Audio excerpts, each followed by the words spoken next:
welcome back to Scottish Independence Podcasts. Our episode this week is called The Celtic Alliance, a Game Changer. Don't know what the Celtic Alliance might be? The Celtic Alliance is the phrase that's being used to describe the potential now for 3 of the 4 UK governments, which have nationalist First Ministers, which is, of course, Scotland, Wales and Northern Ireland, to work together to bring about change in our relationship with the UK. And that could be a real game changer. Our first 3 clips maybe will illustrate that for you quite well. I mean, I was in 3 different parliaments. I was surprised when I arrived in 1517 actually how cross-party Westminster is. All you see in the telly is PMQs, Prime Minister's questions, which I loathe, but actually we work a lot cross-party. 17 to 19 was the hung Brexit Parliament, but from the moment Boris Johnson arrived, the contempt towards SNP MPs in the chamber was hideous, was constant. So instead of in the 15 Parliament having a Conservative minister saying, because I was the longest serving medic in the House of Commons, it's great to have your expertise, thank you for that contribution, all of that disappeared. And so it was very easy for Johnson to just keep slagging Scotland. Scotland's rubbish, SNP are rubbish, relentless. It's much harder for any current UK government to be scattergunning that at 3 nations, particularly when they are meant to be the honest broker of the Good Friday Agreement, along with the Irish government. And so I think the Celtic Alliance, if you like, of the 3 nations is an utter game changer. And while we're at different points, unification, greater devolution, independence, all of it boils down to, as I said earlier, self-determination. That's where we absolutely have that common goal of getting that right. I would say not for a one of Section 30, for the right to decide when does Northern Ireland have a border poll? When do we want an independence referendum? Because if it's a voluntary union, we should have the right to stay or leave, and that should be down to the people of the nations. And I think the Celtic Alliance just changes the landscape completely. Yeah, like nationalism can be seen as a dirty word, and I think that certainly the nationalism that Scotland and Wales and Ireland portrays is a very different type of nationalism, and likewise with the Catalonians and the Galicians and the Basques. And I used the phrase before in a conference, cosmopolitan nationalism, and that's like anybody who comes and wants to, I suppose, believe in the values, a set of values is welcome. So it's not that idea of excluding people, it's very much an inclusive and confident in your own culture, that bringing in new cultures doesn't erode that or dilute it. We were the first country in the world to put the United Nations Millennium Goals into practice in law in Wales. And that's being copied now by the United Nations itself, I think by the European Union, that they are developing something similar. So we have done a lot of groundbreaking things in Wales that we can share with other countries. But as well as that, what we are determined to do when forming legislation, when building the Welsh nation, we are looking to other European countries as well, all countries. I don't just mean member states, I mean countries, to look for best practice, to look where things are done well, what we can adapt, what we can use in Wales to get the best possible standards, offer our citizens the best possible quality of life. It's not just about looking inwards, it's about looking outwards. You know that old joke where it used to be an Englishman, an Irishman and a Scotsman? Walk into a bar. Yeah. So an Irishwoman, a Welshwoman and a Scotswoman walk into the European Parliament. Went and declare a Celtic Alliance. Very impressive women, I hope you agree, who were all panellists on the events that took place in the European Parliament on the 10th anniversary of Brexit. So you probably recognised Philippa Whitford, former MP. There was also Lynn Boylan, who's Sinn Féin MEP, and Jill Evans, who's a former Plaid Cymru MEP. The 4th member of the panel was Anthony Barnett.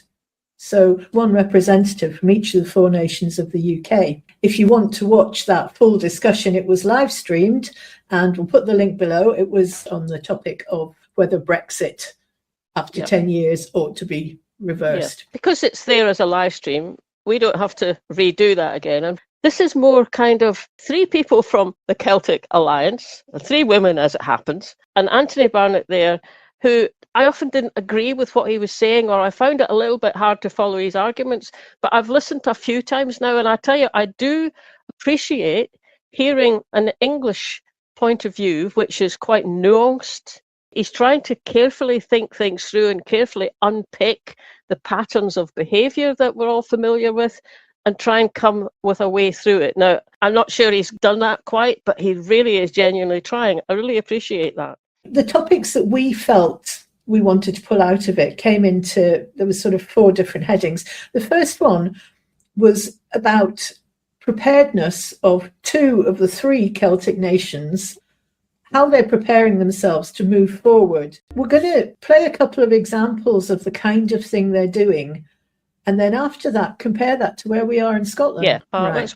The Plaid Cymru government is bringing forward a new European Alignment Act, which will underpin a new European strategy. And what that means is that we'll be able to keep pace with Europe's world-leading standards in environmental protection, public health and food standards, and economic opportunities, of course.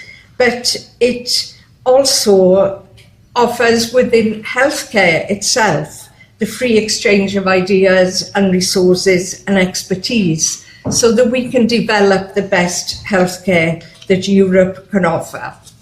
And look into the future, while the government has made clear that it's not going to hold a referendum on independence in its first term of government in the Senedd, it is setting up a national commission to look at moving towards independence and starting a national conversation on independence on the next steps of our constitutional journey, which will form the foundations of a white paper on independence in the future.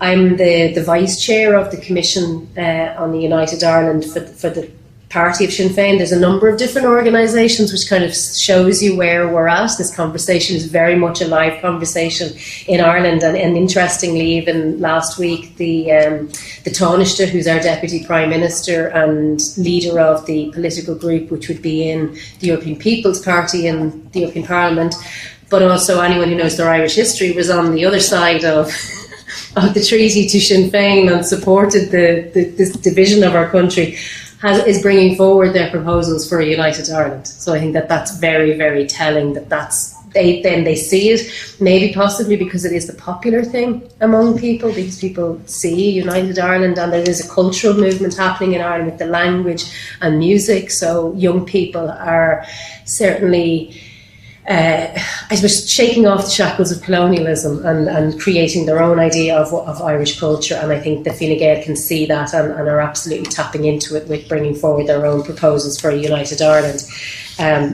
But for our own political party, what we're doing with the commission that I'm in is having these sort of cross-community dialogues. We have done sort of just broad general ones, inviting in anybody in whether it's going into a particular area, and then we've also had themed ones, so talking to a particular stakeholder sector. So for example, I work a lot on environmental issues.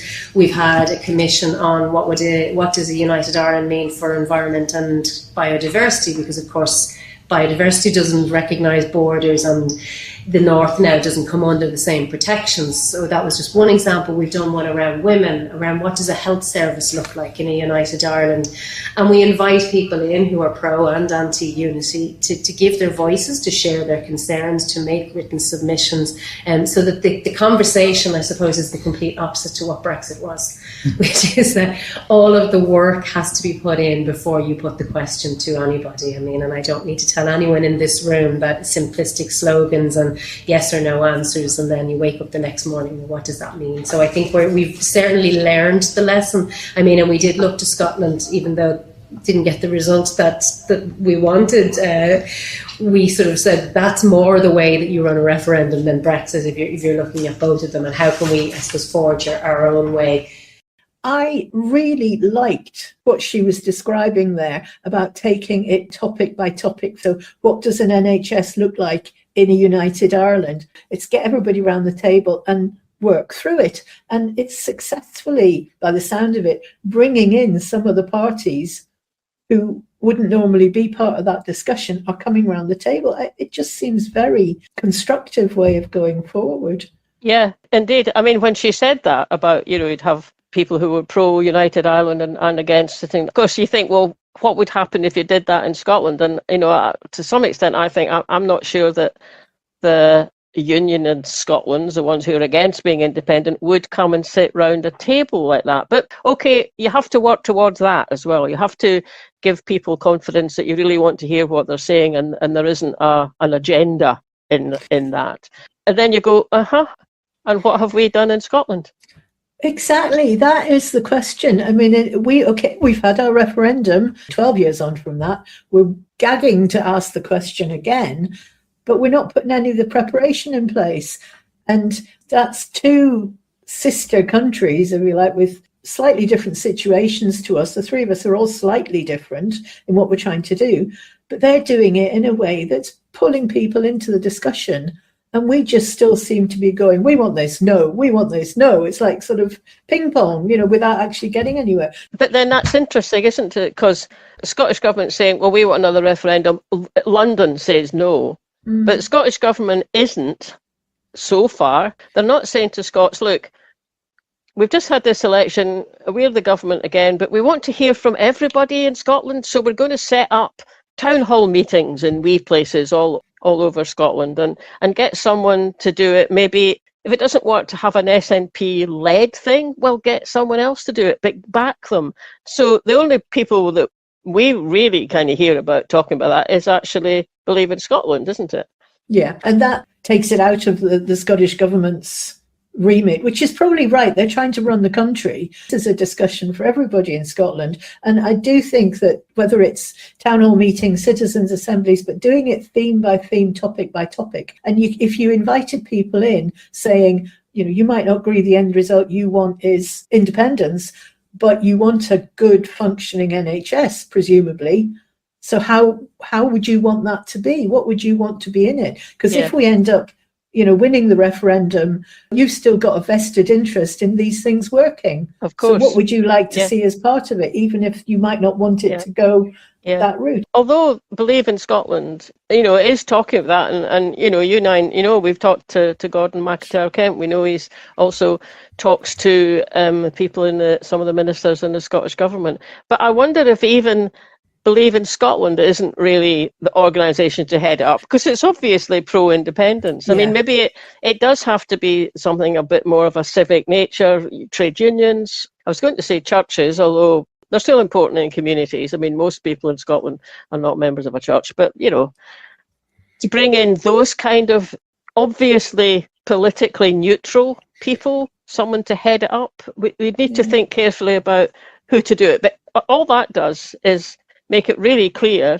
that it hasn't been done yet. Whereas they've done it in Wales, they're doing it in Northern Ireland, and even Fine Gael and Philippa come, getting on board with it. There was another really interesting point that Lynn Boylan described, and it was about the sort of choices. She was encouraging them not to think, should it be the way of the South, should it be the way of the North? It's not that black and white binary. It isn't just about tacking the 6 counties onto the 26 counties and saying off you go. I mean, from Sinn Féin's perspective, the message we're setting out for people is it's a very different republic is what we want. So this is an opportunity to reform various things, whether that's having a type of an NHS for the whole of the island of Ireland, because I think one of the barriers for people in the north voting for United Ireland, and with all of its faults the NHS has, they don't have to pay €70 to go see a GP.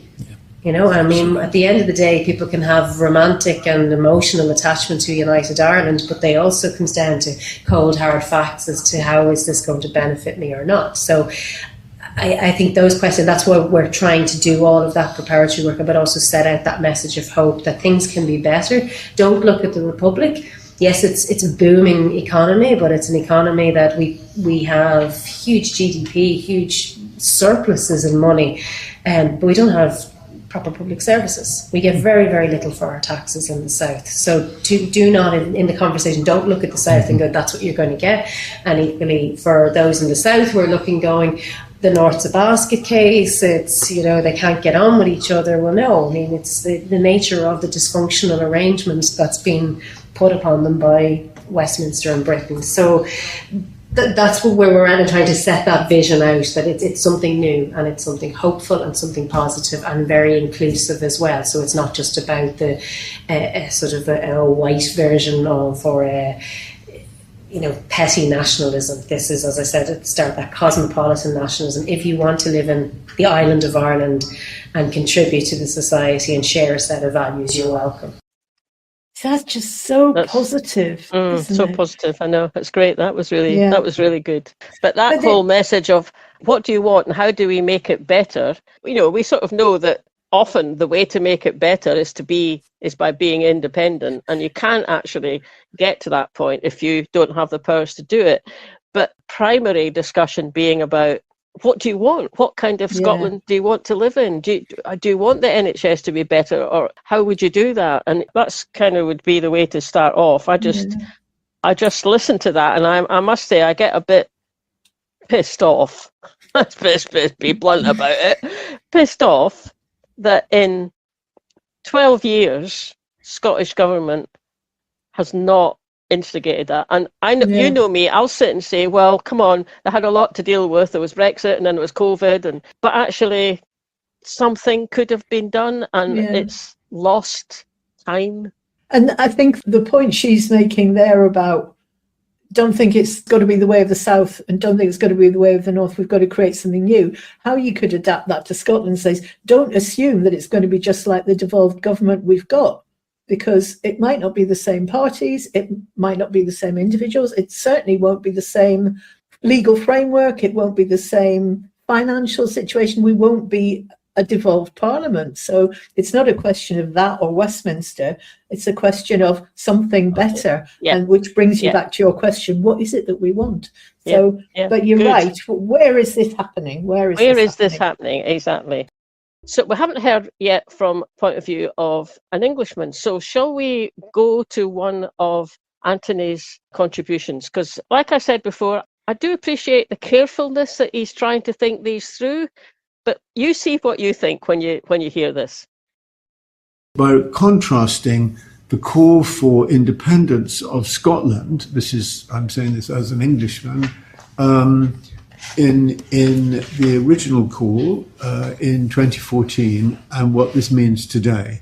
And I was a supporter, I was in Scotland for the referendum, but there was something divisive and, even if in a healthy way, antagonistic about that call. Alex Salmond did everything he could to ensure that it was as unantagonistic as possible. There would be the shared monarchy, a shared currency, membership of NATO, but nonetheless it was a call for independence in a core way from England, and because England was still within, or what would have been the rest of the UK would have been in the European Union, to have left the European Union altogether. And today we are in a very different situation because of the tragedy of Brexit. And what this has meant is that today the call for independence in Scotland is not a call to leave, but a call to join. It is a positive call to become part of our home continent. And it is a lesson which the Welsh have learnt, or in some ways are pioneering this, for the English. And one way of putting this is to see that the call for Scottish independence now is a call to lead the archipelago back as independent nations into the European Union. And I know that this event opened with the question, can Scotland, Wales and the north of Ireland lead England back into the EU? From Sinn Féin's perspective, I think this is not the question we're asking, and I imagine most of the pro-independence movements feel the same, because I don't think the focus should be on coaxing Britain back into the EU, but more about forging our own pathways back to EU membership. I mean, after the betrayal of the Brexit vote, I think none of the three countries have the responsibility to guide England anywhere back into the EU fold, with all due respect to them. And the fact that all three devolved administrations are now led by pro-unity, pro-independence parties show that that is where the people of Scotland, Wales and the north of Ireland are at too. And it's not that we want to abandon those who are living in England, but I think this is a mess that can only be solved by English people themselves, and it shouldn't hold us back from where we want to be and where the future we want to see for the people who live in our respective countries. Just pick up on a point that Anthony made. Obviously, he perceived it as quite anti-English. I mean, my husband and I did over 5,000 miles in 2014. I had one woman who kind of talked in an anti-English way. Our focus a bit on Westminster, because we see that they make all the decisions and we get dragged around like a wet rag, and we don't get to control our own future. And if you want to control your own future, you have to be in control of it. But actually what Scotland was doing throughout 2013-14 was, what kind of nation do we want to be? What is our future? It was actually very forward looking and going right back to Winnie Ewing. It wasn't a closed in exclusionary. It was stop the world, Scotland wants to get on. So while we might have had to go through quite a complex process to eventually get back into the EU, our vision was Scotland at the table in the UN, at the table in the EU, and obviously had changed policy that we would also be at the table in NATO. So it was to be outward looking, not to be keeping people out. And I think that, what draws the three smaller nations together, who are all at the moment slightly on different channels, is self-determination. It's that we should have that right to choose our future. I mean, I have to say I agree. I don't quite see it as our duty to drag England back. But I think if the other three nations enter the EU and are seen to be benefiting, that benefit is going to be literally in the house next door. And therefore, that will be something that becomes more and more pressing, particularly in the north of England, in the poorer parts of England, going, how come them and them and them have got that and we don't? And of course, we were at that event in Brussels, and Marlene was one of the people who challenged Anthony in the room. So let's hear from other Marlene in Brussels. After I heard Anthony describe the 2014 campaign as being anti-English, that wasn't my experience of it. We weren't asking England what it thought. We were trying to find out what we thought, and we had this vibrant conversation with ourselves. I mean, in Glasgow, if you get on a bus next to a stranger, it's absolutely normal to be talking to them, but it's not normal to be having a conversation about, what do you think? Do you think we should join the Eurozone if we go into it? Would that work? Or what about our own currency? I mean, it was vibrant. And I really don't think it was anti-English. And I don't think Scots are anti-English. But I guess we're anti-Westminster. And that may feel like it's anti-English because Westminster is also the English Parliament. That was Anthony Telt. Yes, it was, by everybody round. I know, by everybody, wasn't it? And I mean, it's the first time I've met the man, but I just pick up on his genuineness, genuinely wanting to think this through, looking at three other next door neighbour nations and thinking, how will that affect us? And he's well aware of the shortcomings of some of the behaviour from English politicians. I mean, he obviously understands why we get annoyed. But there's just something that he doesn't quite get. It's strange, isn't it? Anyway. It is strange, but he listened. And he did listen. Hopefully that's given him something else to think about. Yes, he did listen. And I mean, he said immediately after that, oh, actually, that's really useful way of putting it about it's anti-Westminster, not anti-English. So, and actually, I read it. He's written an article post this whole trip to Brussels, in which he said, he kind of says that he's realised it's more to do with being anti-Westminster rather than being anti-English. So I'm glad he got that bit of it anyway.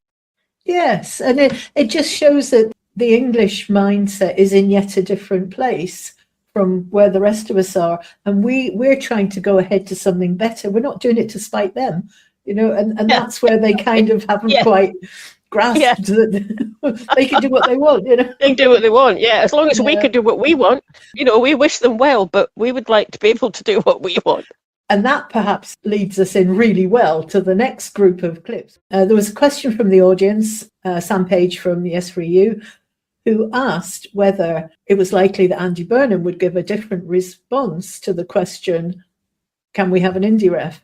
When the First Minister of Scotland went to see Keir Starmer a few weeks ago and asked for a referendum based on the outcome of the last election, he said no.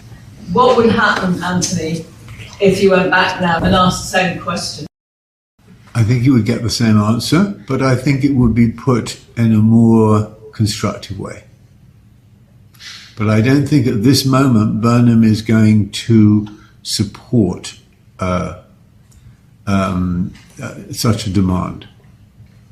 But what he might try to do is he might say, we are now in a process of developing our policies of regional development and of devolution. And there is some discussion about what happens with the House of Lords and how do you replace it. I'm sure that he will wish to see Scottish independence, in quotes, expressed within the United Kingdom rather than seeing a referendum for it to rejoin the European Union. But he himself is a genuinely pro-European politician. So this problem will have to work out. But I don't believe there's a short-term solution on offer.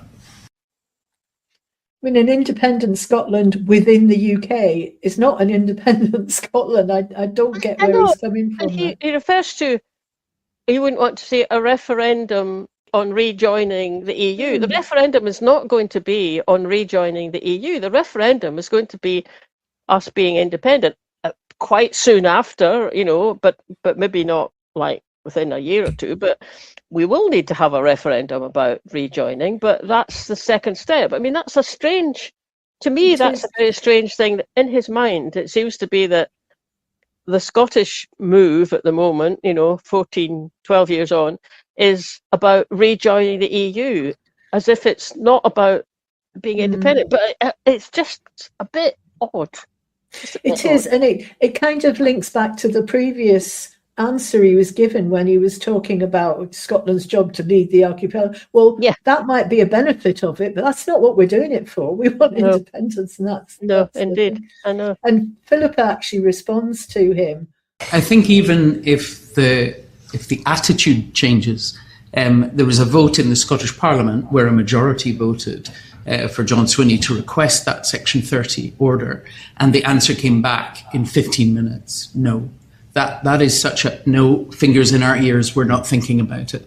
So even changing a narrative, moving into a position of dialogue, even if it's not active consideration, would already be progress. We had that from the Conservatives. There was a lot of disappointment in Keir Starmer and his government's attitude to Scotland. Andy Burnham, as with everything else, has a chance for a reset. 12 minutes from the Scottish Parliament news session calling for powers for a referendum to have the response from number 10 Downing Street. Basically, on your bike, Scotland. Shortly after that, I don't think it was the same day, but quite soon after that, I heard Michelle O'Neill, First Minister of Northern Ireland. I think it may have just been a press conference, but she talked about that, and she stood there and said, it took 12 minutes to get an answer, to say no. And there was the First Minister of Northern Ireland going, that's not democratic, that's not giving Scots in Parliament a place. We have to be better than that.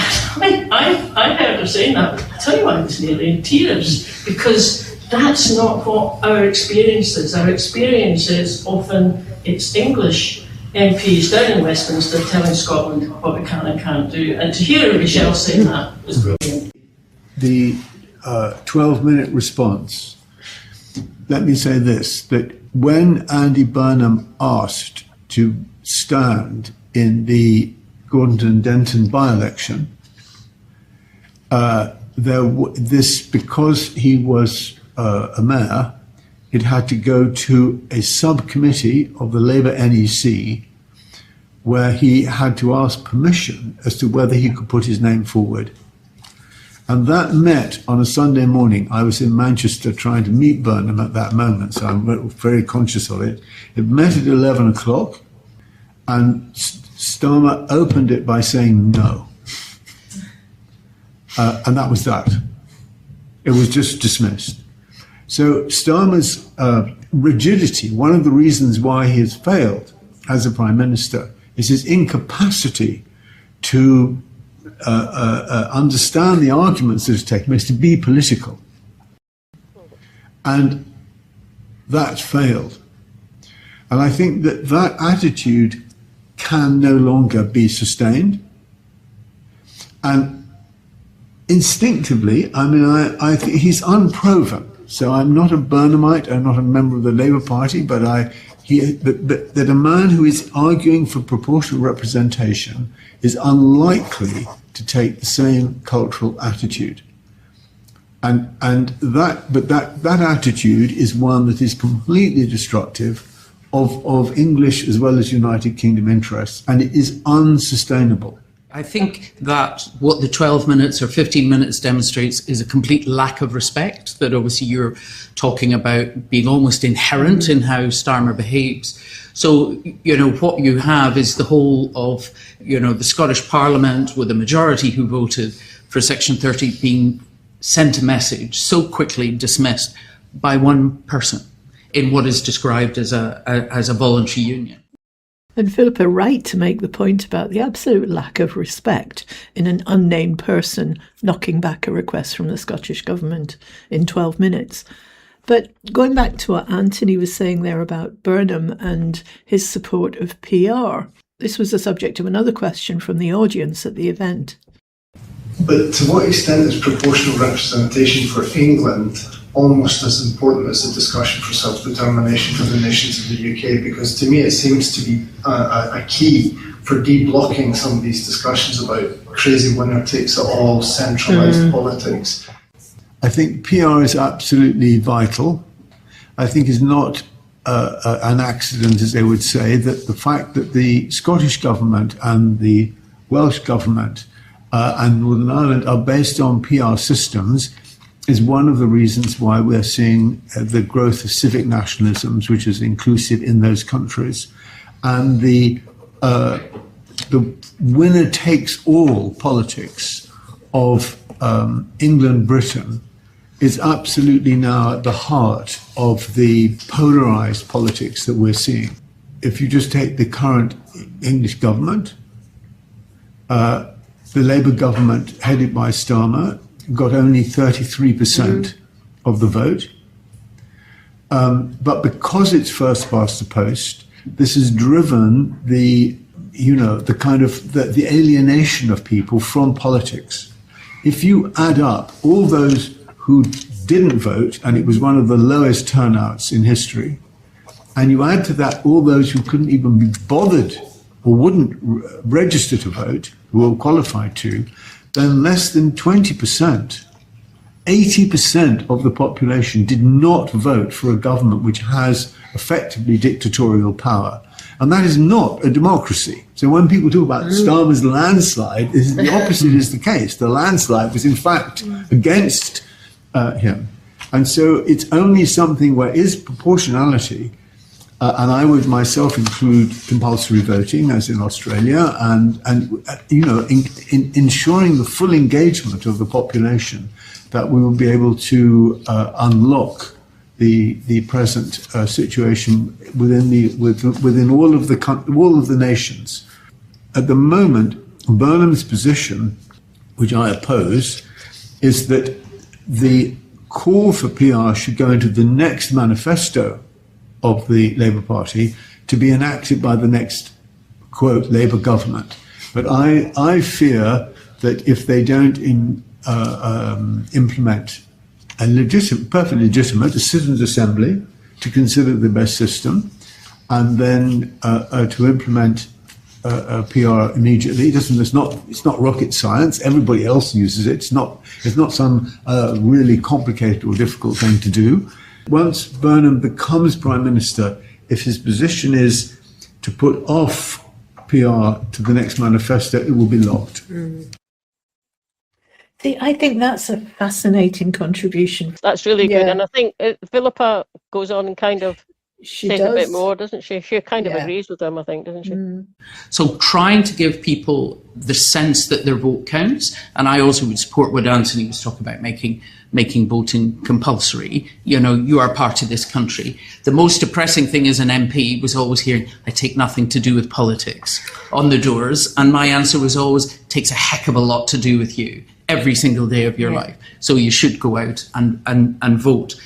But I think it's PR, but it's also the House of Lords. It's all the anachronisms at Westminster, the lack of a written constitution, the gentleman's agreement that we use precedent until such time as Johnson wants to prorogue Parliament because he just can't be bothered listening to the debate anymore. So I think trying to have these changes, and in that sense, it may be more change in England, actually allows us to be recognised as supposedly voluntary members of a union and to be respected. Because the disrespect since Brexit, the Internal Market Act, all the various removal of powers from the nations, and most critically felt in Scotland, after Brexit, things we had power over for 25 years, was incredibly insulting. So people in Scotland value devolution. We've kept our unified public NHS. We've kept things people value.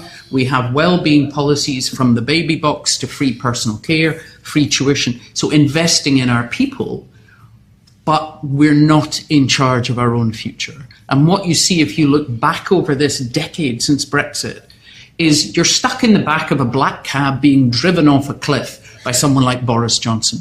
Would you not really rather be in charge of yourself? But equally, looking at that change, that dynamic within England would actually be much better if council elections, if Westminster within England, an English Parliament is also PR in the way ours are. Because then actually politicians also have to respect their voters.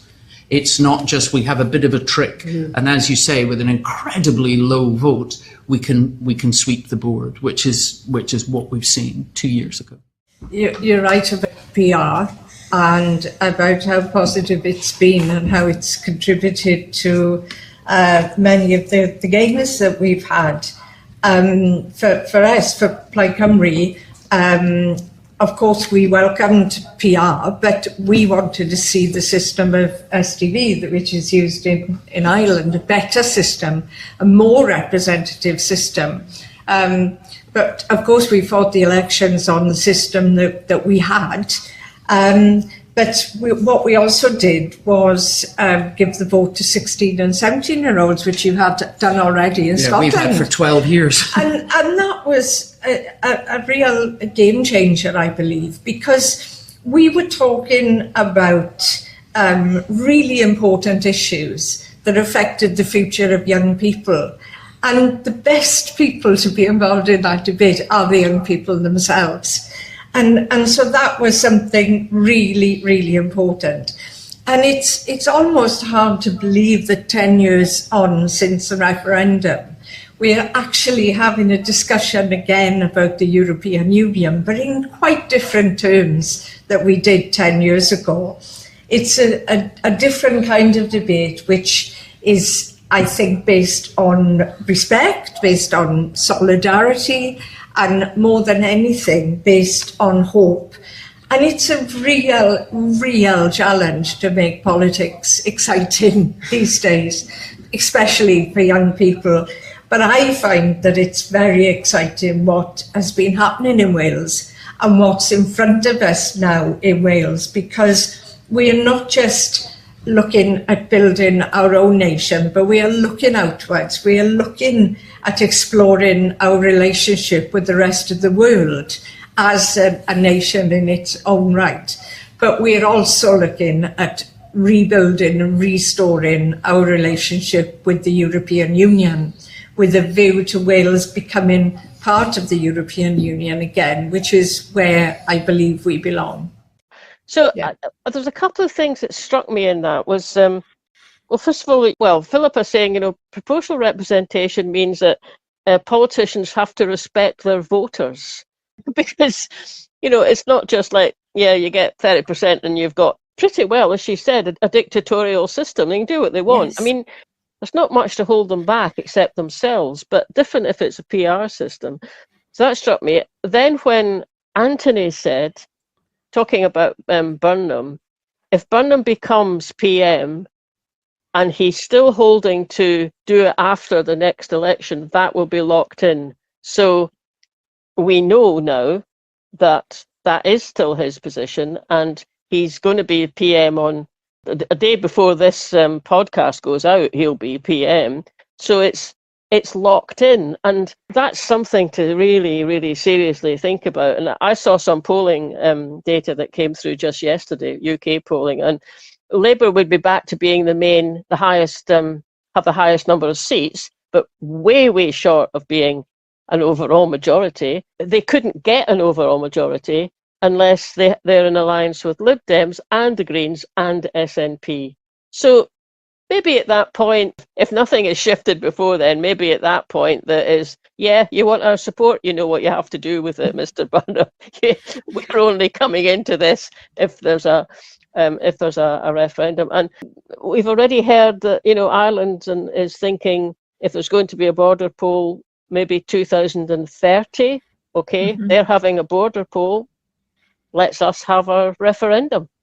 Absolutely. So that's us to the end of our Tales from the European Parliament. Yes. And as we said before, if you want to watch the full discussion, it's there on the live stream, and it is interesting to listen to. But we just were quite fascinated by these sort of themes that perhaps weren't intended to be part of the discussion, but which were very interesting that they came up. Shall we give Lynn Boylan the last word before Let's do that? We've said enough about the hope and building the vision for whether it's a united Ireland or independent Scotland, independent Wales. So the only thing I'll say is that the future is Celtic and the future is PR. Thank you for that, Lynn. But we should also say that without the help of the EFA or the Greens and EFA alliance group within the MEPs, this wouldn't have happened. So we just need to say thank you so much for the effort that you put in, making room bookings and what have you, and in particular to Roku Garobe. Now, Roku is the Secretary General of EFA, and he's also the EFA Greens Group Deputy Secretary General. So he sat in on the evening meeting and he said a few words at the beginning, didn't he? So shall we just include those? We will. And this is a lovely phrase that he used. I thought this was very welcoming. As it was said, when the MEPs left the Parliament, we'll keep a light on in the Parliament, and this house is your house. It will be forever your house until you come back, and the sooner the better for us. But we are really happy to organize this conference with you today and to hear from your side your perspective and the journey you want to continue now. And I don't want to be too long, but on behalf of my group, the Green City Group, we are really happy to hear your voice today in your house. Thank you very much. This house lovely. Is your house. I love that. Thank you so much. Yeah, that's lovely. It is lovely, isn't it? And he did a fair bit of work in the background. So thank you, Roku. Yes, many thanks.